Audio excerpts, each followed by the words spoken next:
है आपका ET now स्वदेश पर। मैं हूं आपके साथ पूजा त्रिपाठी और आप देख रहे हैं गुड मॉर्निंग स्वदेश। और इस शो में हम आगे आपको बताएंगे कि इस वक्त संकेत कैसे मिल रहे हैं ग्लोबल मार्केट से, एशियाई बाजारों की शुरुआत कैसी लग रही है और साथ ही साथ अहम खबरों पर भी अगले कुछ देर में फोकस करेंगे। लेकिन सबसे पहले चलिए एशियाई बाजारों पर नजर डालें तो आज मजबूती दिखाई दे रही है।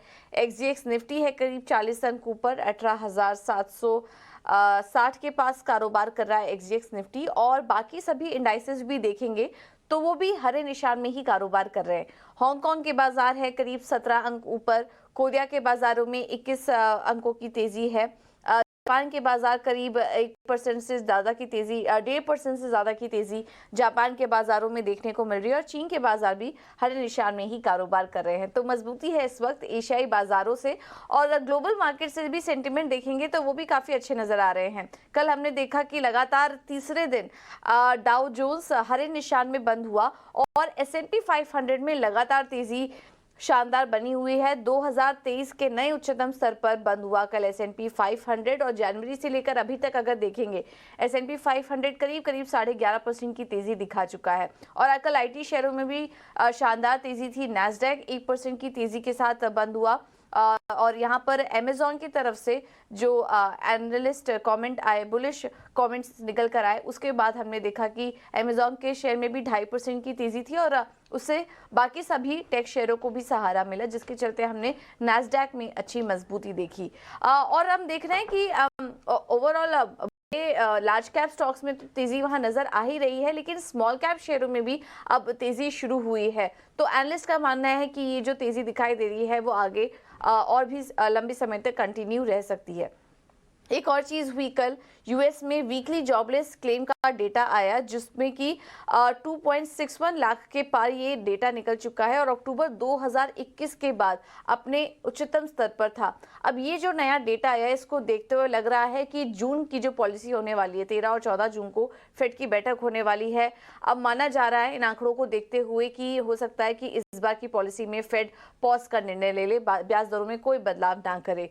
इस वजह से भी हमने देखा कि तमाम जो आंकड़े निकल कर आए, डेटा पॉइंट्स थे, इससे कल सेंटीमेंट में अच्छा सुधार देखने को मिला, और अमेरिकी बाजारों में शानदार तेजी देखने को मिली है। यूरोप के बाजार हालांकि वहां पर मिला जुला कारोबार था। अन्य संकेतों पर नजर डाले तो 10 ईयर यील्ड्स में हल्की नरमी हमने देखी, क्योंकि अनुमान से ज्यादा जॉबलेस क्लेम के आंकड़े आए, उसके बाद हमने वहां पर नरमी देखी। डॉलर इंडेक्स उसके बाद 104 के नीचे फिसल गया, और बॉन्ड यील्ड्स में जो नरमी आई, डॉलर में जो कमजोरी आई, उससे सोने को निचले स्तरों से सहारा मिला, और वहां पर हमने अच्छी तेजी देखी।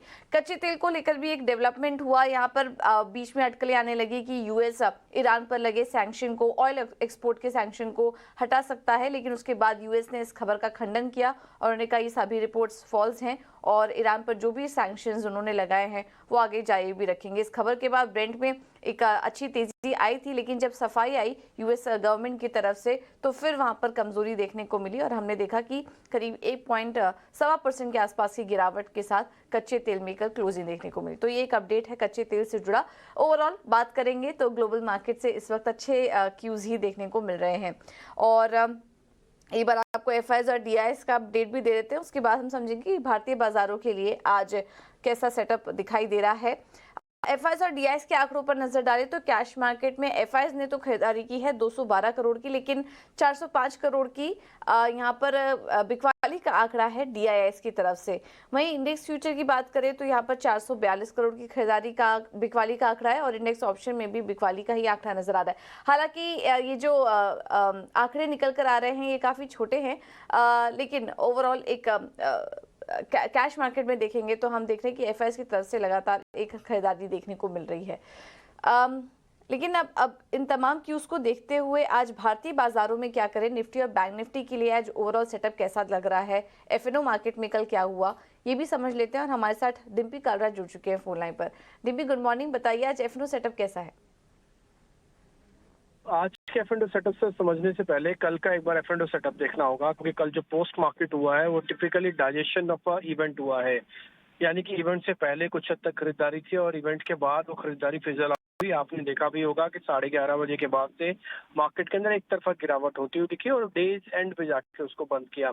हालांकि इस पूरी प्रोसेस के अंदर एक दिन पहले चलने की और कल पॉलिसी वाले दिन बाहर आने की, इसमें एक चीज बिल्कुल ये है कि मार्केट फिर से अपनी उसी टाइट रेंज के अंदर है। ना ही सपोर्ट टूटे ना ही रेजिस्टेंस टूटे। मार्केट ने एक अटेम्प्ट लेने की कोशिश की थी लेकिन वो अटेम्प्ट फेल हो गई।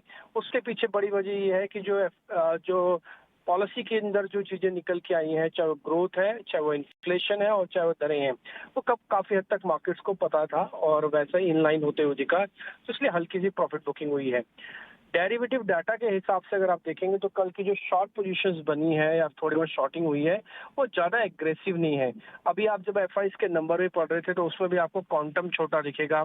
और अगर आप एक दिन पहले, पॉलिसी से एक दिन पहले 8% का ओपन इंटरेस्ट निफ्टी में जुड़ा था और पॉलिसी के जस्ट बाद यानी कि पॉलिसी होने के बाद 3-3.5% का ओआई और जुड़ा है। इसका मतलब 8% में से आप 3% घटा दीजिए शॉर्टिंग की वजह से, तो अभी भी मार्केट के पास ठीक ठाक ओपन इंटरेस्ट है जिसपे वो ट्रेड कर सकता है। तो आज मार्केट के अंदर फिर से चर्निंग होती हुई दिखेगी। एक रेंज का बाजार है, अभी आपको थोड़ा ऑल टाइम हाई के लिए वेट करना पड़ सकता है, लेकिन फिर से मैं बोलूंगा कि अपने सपोर्ट्स को बार बार आप चेक कीजिए। कल भी हमने आपके सामने यही बात रखी थी और आप कल देखिए 44,000 का बैंक निफ्टी का सपोर्ट भी टेस्ट हो गया।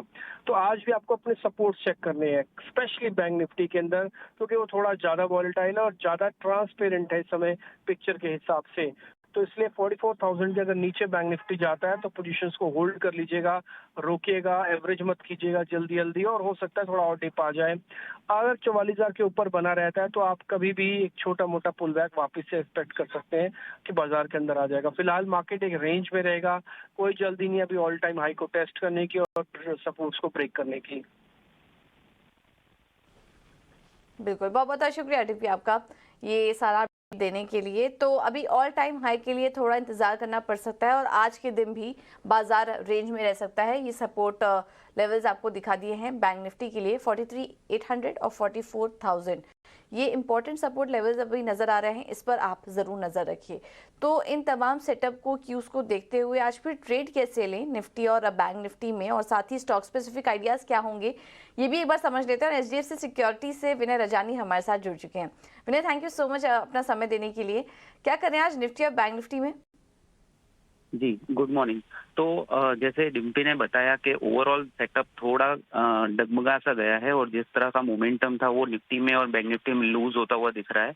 तो निफ्टी के लिए 18,700 का लेवल काफी इंपॉर्टेंट है और जब तक ये लेवल क्रॉस नहीं होता, हालांकि हमने देखा है कि 18,700 पे हाईएस्ट ओपन इंटरेस्ट है और अच्छी खासी कॉल राइटिंग हो रही है, तो जब तक निफ्टी 18,700 का लेवल डिसाइसिवली पार कर नहीं लेता तब तक ये मोमेंटम बुलिश साइड पे वापस नहीं आएगा। जहाँ तक डाउनसाइड की बात करें तो ऐसे कोई सपोर्ट भी टूटते हुए हमने नहीं देखे हैं। निफ्टी अपने 20 डेज एक्सपोनेंशियल मूविंग एवरेज से काफी दूर है, करीबन 18,440 के करीबन 20 डेज ईएमए है निफ्टी की, तो वहां पे एक सपोर्ट भी दिख रहा है। तो अभी बाजार दायरे में रह सकता है आज के सेशन में। तो 18,440 से 18,700 ये रेंज हमको देखनी है कि आगे के दिनों में ये रेंज किस तरफ टूटती है। तो 18,440 के नीचे अगर जाता है तो थोड़ा शॉर्ट टर्म ब्रेकडाउन कहलाया जा सकता है और उसके नीचे हम मोमेंटम सेलिंग देख सकते हैं। पर जब तक ये रेंज इंटैक्ट है तब तक हम कंसोलिडेशन और सेक्टर स्पेसिफिक और स्टॉक स्पेसिफिक मूवमेंट एक्सपेक्ट कर सकते हैं। जहां तक बैंक निफ्टी की बात है, as compare to Nifty, Bank Nifty का सेटअप थोड़ा वीक है। बैंक निफ्टी अपनी 20 डेज एक्सपोनेंशियल मूविंग एवरेज के सपोर्ट से बहुत नजदीक है और जैसे ही 43,800 के आसपास जो लेवल है, जो 20 डेज ईएमए है, वो टूटता है तो बैंक निफ्टी और वीक हो सकता है। तो अगर आप निफ्टी बैंक निफ्टी की कंपैरिजन में देखें तो बैंक निफ्टी का टेक्निकल सेटअप ज्यादा वीक लग रहा है और जैसे ही 43,800 का लेवल टूटता है तो वीक और गहरा सकती है।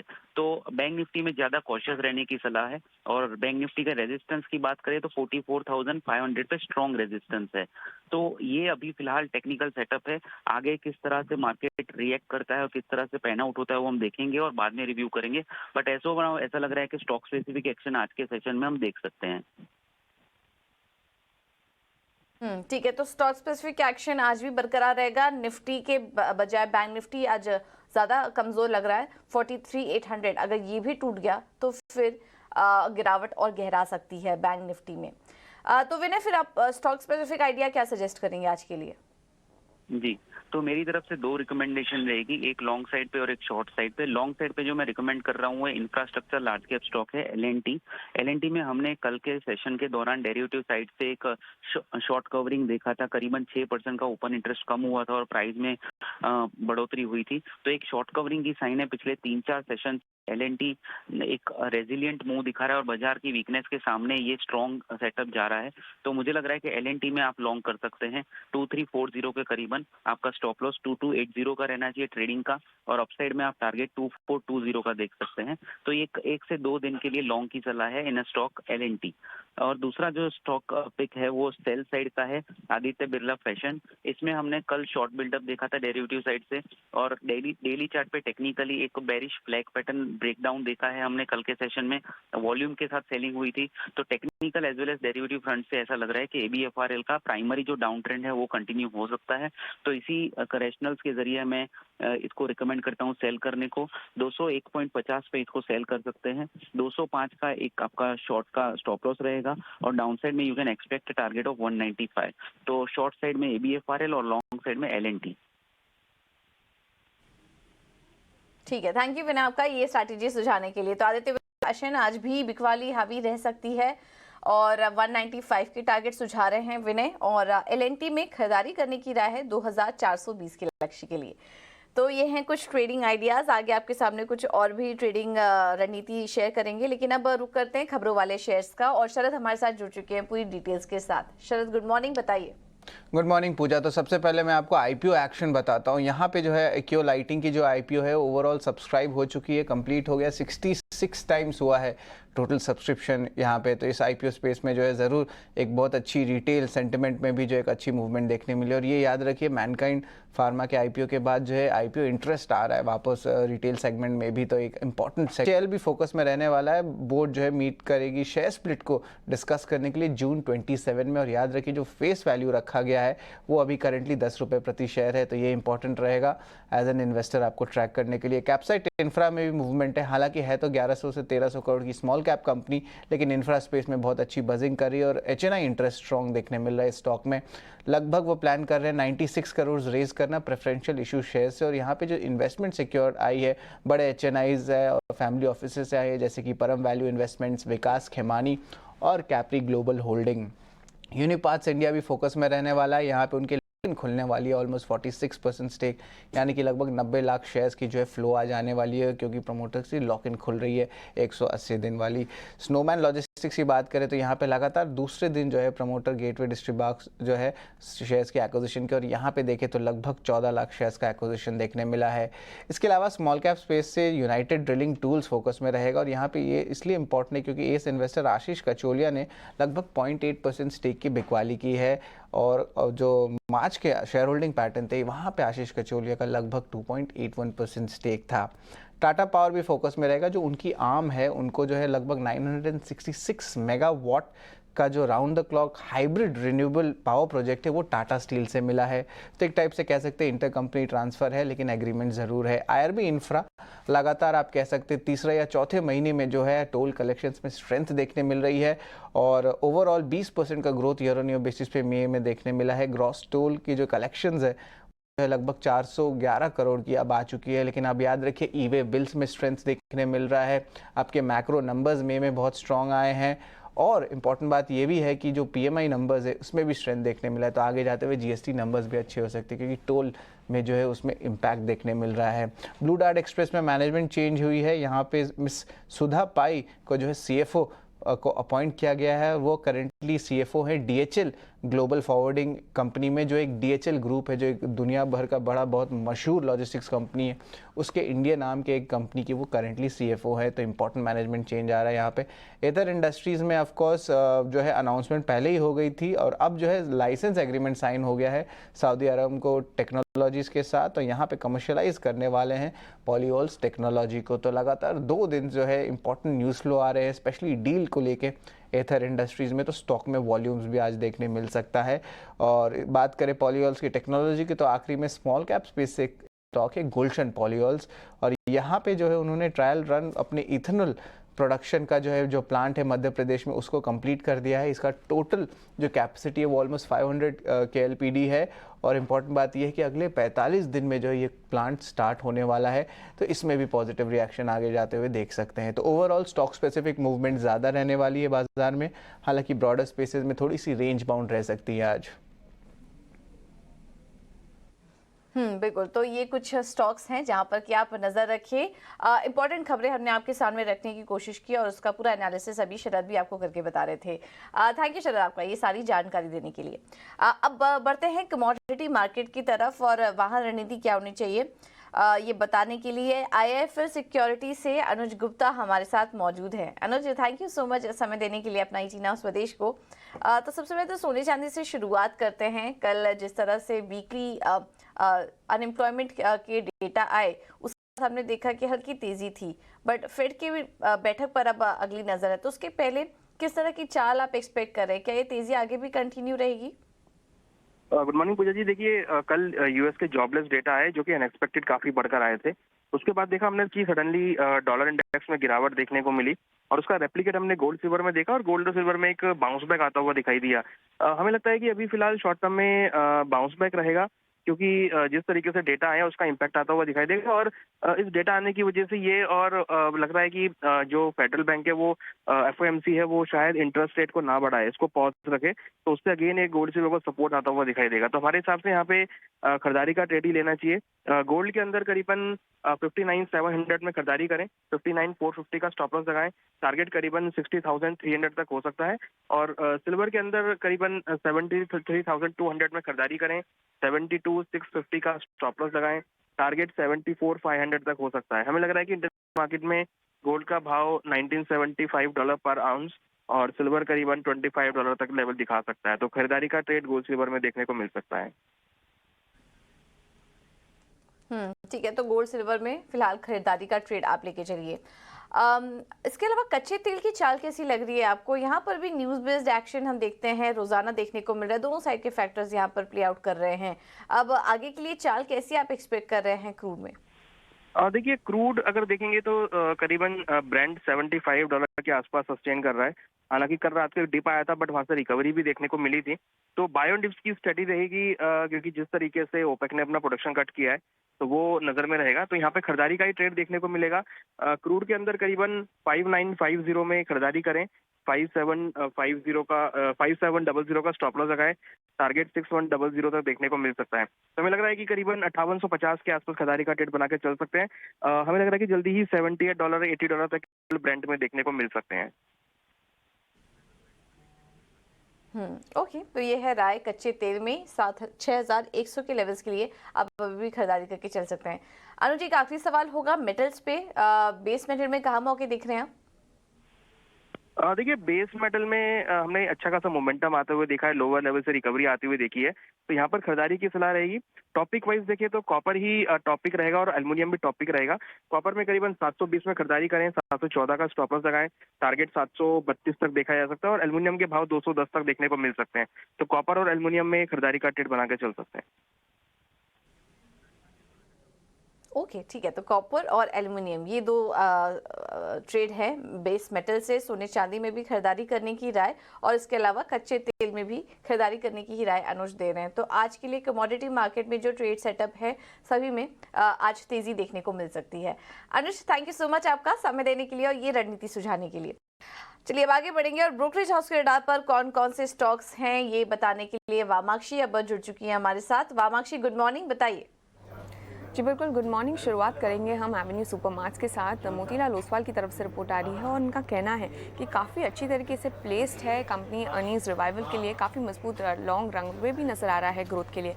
ओवरऑल उनका जो फुटप्रिंट एडिशन है वो काफ़ी मजबूत रहा है पिछले कुछ सालों में और काफ़ी अच्छा कॉस्ट कंट्रोल कंपनी ने दिखाया है week same store sales growth environment में। ओवरऑल इन सारे पॉजिटिव फैक्टर्स के चलते मोतीलाल ओसवाल ने एवेन्यू सुपरमार्ट्स पर अपनी रेटिंग को अपग्रेड किया है, न्यूट्रल की राय से खरीदारी की राय दी है और अपना अपना टारगेट प्राइस भी उन्होंने बढ़ाकर 4,200 प्रति शेयर पर कर दिया है। और इम्पॉर्टेंट टू नोट कि ये पहला अपग्रेड आ रहा है खरीदारी की राय के साथ अक्टूबर 2022 से लेकर के अब तक का। इसके अलावा पेटीएम भी हमारे रेडार पर रहेगा। CLSA की तरफ से रिपोर्ट आ रही है और ये अभी असेस कर रहे हैं क्या इम्पैक्ट आएगा अगर RBI first loan default guarantee यानी कि FLDG को अलाउ करता है नॉन रेगुलेटेड एंटिटीज़ के लिए। तो ओवरऑल उनका मानना है कि प्रॉफिटेबिलिटी पर इसका इम्पैक्ट आ सकता है। पेटीएम का जो बिजनेस मॉडल है वो कैपिटल लाइट से कैपिटल कंज्यूमिंग बन सकता है। तो ओवरऑल CLSA की तरफ से ये रिपोर्ट आ रही है। उन्होंने अपनी खरीदारी की राय ज़रूर बरकरार रखी है। टारगेट प्राइस दिया है 850 प्रति शेयर का। और आखिर में हम फोकस करेंगे REITs पर यानी कि रीट्स पर। जेफरीज की तरफ से रिपोर्ट आ रही है और इनका कहना है कि रेजिडेंशियल जो परफॉर्मेंस रहा है वो काफ़ी बेहतर रहा है, मगर ऑफिस का परफॉर्मेंस रेजिडेंशियल के मुकाबले इतना अच्छा नहीं रहा है, जिसके चलते काफ़ी शार्प मार्केट मूवमेंट डिफरेंसेस नजर आए हैं। रीट्स की अगर हम बात करें तो मार्च 2023 के बॉटम से लार्जली फ्लैट रहे हैं और उसी पीरियड में हमने देखा है कि रियल्टी स्टॉक्स करीब 30% तक रैली हुए हैं। ओवरऑल रीट के वैल्यूएशंस लो के पास है और यील्ड्स भी GSEC सिक्योरिटीज़ के ऊपर है। तो ओवरऑल एम्बेसी रीट्स पर खरीदारी की राय आ रही है। उन्होंने टारगेट प्राइस घटाकर 338 कर दिया है और माइंडस्पेस RIIT पर होल्ड की राय आ रही है। उन्होंने यहाँ पर भी टारगेट प्राइस घटाकर 324 कर दिया है। ठीक है, तो ये हैं कुछ ब्रोकरेज हाउस की रिपोर्ट जहां पर हमारी नजर रहेगी। थैंक यू आमाक्षी आपका ये सारी जानकारी देने के लिए। अब कुछ और भी ट्रेडिंग आइडियाज आपके सामने एक एक करके रखेंगे। प्रभुदास लीलाधर की तरफ से जो कॉल्स मिल रही हैं उसमें बाई कॉल दी है 192 क्या होगा लक्ष्य, स्टॉप लॉस सुझा रहे हैं 176 का और HDFC बैंक में भी खरीदारी करने की ही राय आ रही है। 1650 का होगा टारगेट और स्टॉप लॉस देख रहे हैं 1585 का। कल ओवरऑल बैंक निफ्टी में हमने वीकनेस देखी थी, लेकिन HDFC बैंक हरे निशान में बंद हुआ। कोटक सिक्योरिटीज की तरफ से भी जो कॉल्स आ रही है उसमें PSU बैंक, SBI वहां पर बिकवाली करने की सलाह ये देख रहे हैं। 570 के टारगेट्स के लिए आप यहाँ पर सेल कॉल लीजिए और स्टॉप लॉस सुझा रहे हैं 598 का। और दीपक फर्टिलाइजर में इनकी खरीदारी करने की राय है, 600 के होंगे लेवल्स, स्टॉप लॉस सुझा रहे हैं 554 का। तो ये कुछ कॉल्स हैं। आज काफी मिले जुले व्यूज निकल कर आ रहे हैं। मार्केट में स्टॉक स्पेसिफिक एक्शन दिखेगा लेकिन दोनों साइड पर, और हम देख रहे हैं कि लगातार मिड कैप स्टॉक में जो तेजी है वो आगे भी बने रह सकती है। तो कुछ हम देख रहे हैं मिड कैप स्टॉक्स में आज खरीदारी करने के भी व्यू यहाँ पर निकल कर आ रहे हैं। सुबह विनय ने भी आपको L&T फाइनेंस में एक तरफ खरीदारी करने की राय दी थी, लेकिन आदित्य बिरला फैशन में बिकवाली की राय उनकी तरफ से निकल कर आ रही थी। तो ये कुछ ट्रेडिंग आइडियाज हैं, इस पर आप नजर रखिए। चलिए फिलहाल इस बुलेटिन में इतना ही, लेकिन आप बने रहिए हमारे साथ। एक छोटे से ब्रेक के लिए रुकिए।